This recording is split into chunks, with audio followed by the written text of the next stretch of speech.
Haryana BJP के अध्यक्ष नायब सिंह सैनी का बयान सामने आया। खबर अभी तक से खास बातचीत में उन्होंने कहा, बीजेपी हमेशा चुनावी मोड में रहती है।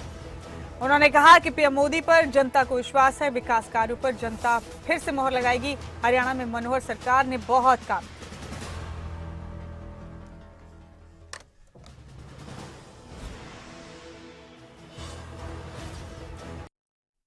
आदरणीय नरेंद्र मोदी जी और आदरणीय मनोहर लाल जी की जो नीति है और उन नीतियों का जो नीचे तक लाभ पहुंचा है, योजनाएं बना करके हर व्यक्ति तक कहीं न कहीं सरकार की योजना के साथ जोड़ने का जो काम हुआ है, ये पहली बार हुआ है।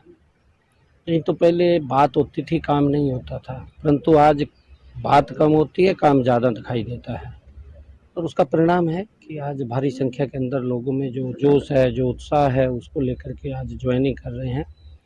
आज हमारे निशार जी और हर्षद चेयरमैन जी, जो नगीना से हमारे ब्लॉक समिति के चेयरमैन हैं, वो अपने पूरे पार्षदों के साथ आज भारतीय जनता पार्टी की नीतियों को, मनोहर लाल जी की नीतियों को, आदरणीय नरेंद्र मोदी जी की नीतियों को उन्होंने ज्वाइन किया है, स्वीकार किया है। और मैं सभी का, जितने हमारे सरपंचगण भी आज ज्वाइन हुए हैं, आज हमारे सभी ब्लॉक के पार्षदगण भारी संख्या के अंदर आज ज्वाइन हुए हैं, सभी का पार्टी में स्वागत करता हूं और पूरा विश्वास दिलाता हूं कि उनके सम्मान के अंदर कमी नहीं रहेगी।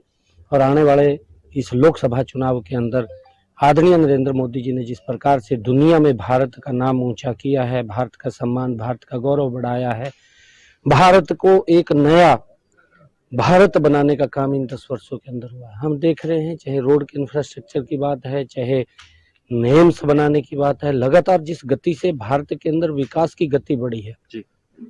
पिछले 55 वर्षों में कांग्रेस का जो शासन रहा है, उस गति से देश प्रगति नहीं कर पाया, परंतु इन 10 वर्षों के अंदर हमें देखने को, महसूस आंखों से भी दिख रहा है कि कितनी गति से भारत बदल रहा है। और उन सब को लेकर के लोगों में एक बड़ा आदरणीय नरेंद्र मोदी जी के प्रति स्नेह है, प्यार है। और 2024 के अंदर हम हरियाणा की 10 लोकसभा की सीटें नरेंद्र मोदी जी को देकर के हरियाणा प्रमुख भूमिका अदा करेगा तीसरी बार प्रधानमंत्री बनाने में।